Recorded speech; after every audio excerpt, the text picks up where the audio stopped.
Perkenalkan, nama saya Nurul Alfidani dengan NIM 241932338. Jadi di sini saya akan menjelaskan tentang materi modul 1 penelitian operasional 1, yaitu linear programming dan integer linear programming. Definisi dari linear programming adalah metode matematis untuk menentukan nilai terbaik atau optimal dari suatu fungsi tujuan yang bersifat linear, dengan memperhatikan sekumpulan kendala yang juga bersifat linear. Jadi karakteristik utama linear programming itu tuh semua hubungannya tuh harus bersifat linear. Terus terdapat keterbatasan sumber daya atau kendala, lalu ada satu tujuan yang ingin dimaksimalkan atau diminimalkan, lalu variabel bernilai kontinu. Contoh dari LP adalah pabrik ingin memaksimalkan keuntungan dari dua buah produk dengan bahan baku yang terbatas, atau perusahaan logistik ingin meminimalkan biaya distribusi ke beberapa kota, atau UMKM kuliner ingin menentukan komposisi menu yang paling menguntungkan. Lalu definisi dari ILP adalah eh, di mana sebagian atau sama seperti linear programming, tapi di mana sebagian atau seluruh variabel keputusan harus bernilai bilangan bulat. Digunakan ketika solusi pecahan tidak bermakna secara praktis.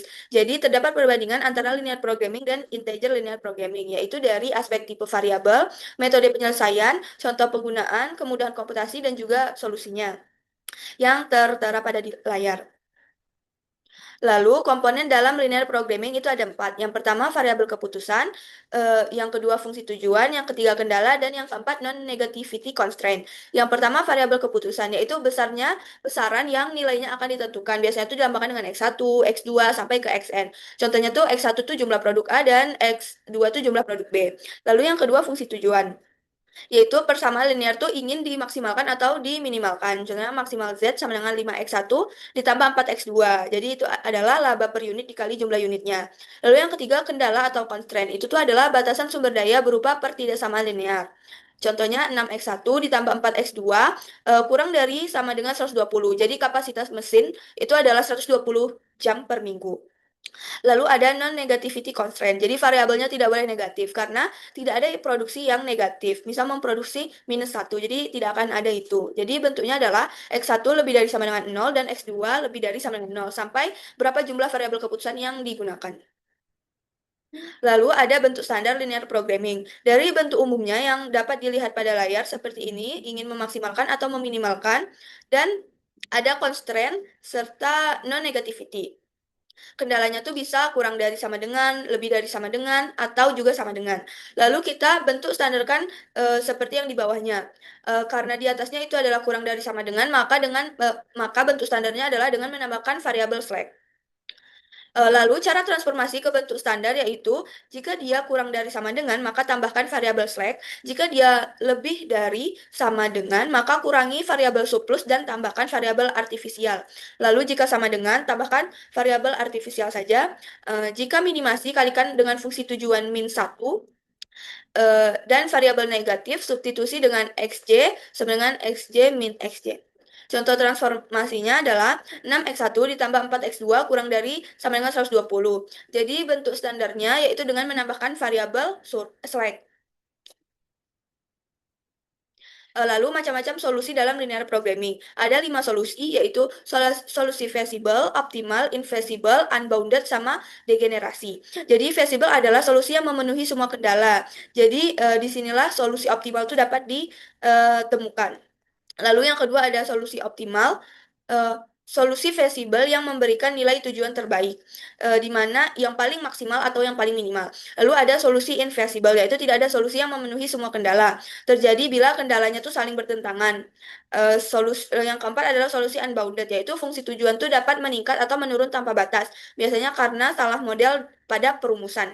Lalu yang kelima solusi degenerasi, yaitu solusi optimal yang memiliki lebih dari satu titik optimal. Nilai fungsi tujuannya tuh tetap sama di beberapa titik sudut. Lalu macam-macam integer programming. Ada pure integer programming, mixed integer programming, dan binary integer programming. Kalau pure integer programming, semua variabel keputusan tuh harus bernilai integer atau bernilai bilangan bulat. Jadi beberapa unit mesin bubut bilangan bulat yang harus dibeli untuk memenuhi permintaan produksi sebagai contoh. Lalu yang kedua mixed integer programming, yaitu sebagian variabel integer tetapi boleh juga sebagian lagi continue. Contohnya tuh menentukan jumlah pabrik dan jumlah produksi pada setiap pabrik. Lalu binary integer programming, yaitu variabelnya tuh hanya bernilai 0 atau 1, yang berarti itu artinya ya atau tidak. Contohnya tuh pemilihan proyek investasi, apakah proyek I dipilih atau tidak, itu diasumsikan dengan 1 dengan 0, dengan anggaran yang terbatas. Lalu contoh kasus dan penyelesaian. Yang pertama contoh kasus linear programming, yaitu formulasi model matematika.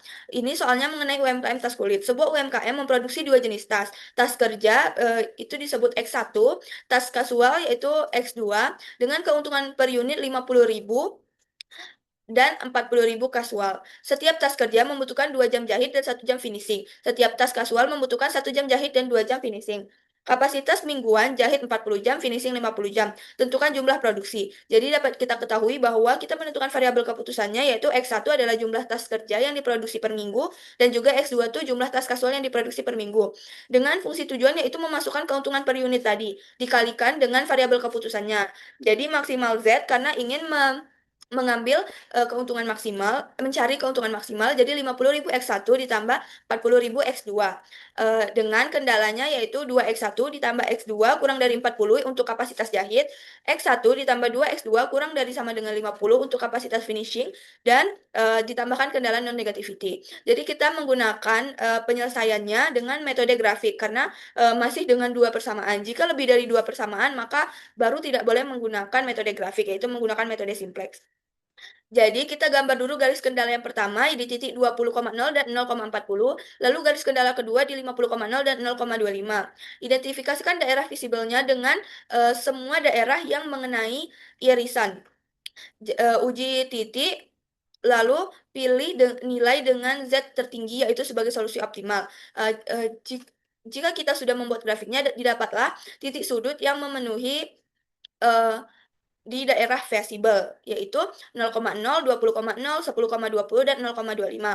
Dan kita uji titik sudut dengan memasukkan ke nilai maksimal Z-nya. Didapatkan bahwa yang paling optimal adalah titik 10,20. Jadi solusi optimalnya adalah 10 tas kerja dan 20 tas kasual dengan keuntungan 1.300.000 per minggu. Lalu untuk contoh kasus kedua yaitu kasus integer linear programming, yaitu pemilihan proyek investasi.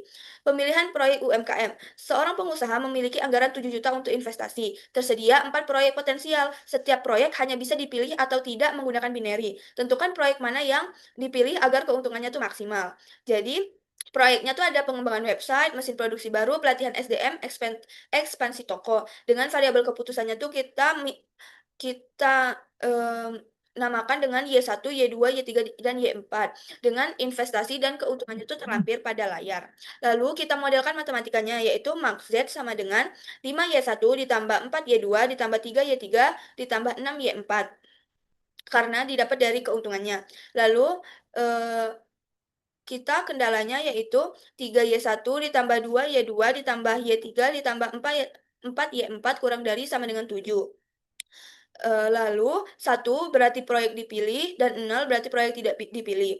Penyelesaiannya tuh karena variabel biner kita uji semua kombinasi yang memenuhi anggaran kurang dari 7 juta. Nah, di mana untuk kombinasi nilai yang udah kita dapat itu tuh terpilih solusi optimalnya tuh proyek mesin Y2, Y3, dan Y4 dengan total investasi 7 juta dengan total keuntungan paling optimal adalah 13 juta. Lalu ringkasan materinya adalah LP itu optimasi continue. Jadi fungsi tujuan dan kendalanya itu linear, solusi berupa bilangan real dan diselesaikan dengan metode grafik atau simplex. Sedangkan ILP adalah solusinya tuh integer, variabel itu harus bulat, lebih realistis untuk objek discrete, diselesaikan dengan branch and bound. Terus yang selanjutnya 4 komponen LP ada variabel keputusan, fungsi tujuan, kendala, dan non-negativity constraint. Lalu 4 jenis solusi yaitu feasible, optimal, invisible, sama unbounded. Lalu 3 tipe ILP ada pure LP, yaitu semua integer, mix IP, sebagian integer, dan binary IP, yaitu 0 atau 1. Lalu aplikasi nyatanya itu seperti penjualan produksi, alokasi anggaran, pemilihan proyek, rute distribusi, dan lain-lain. Sekian penjelasan dari saya. Apabila ada kesalahan saya, mohon maaf. Wassalamualaikum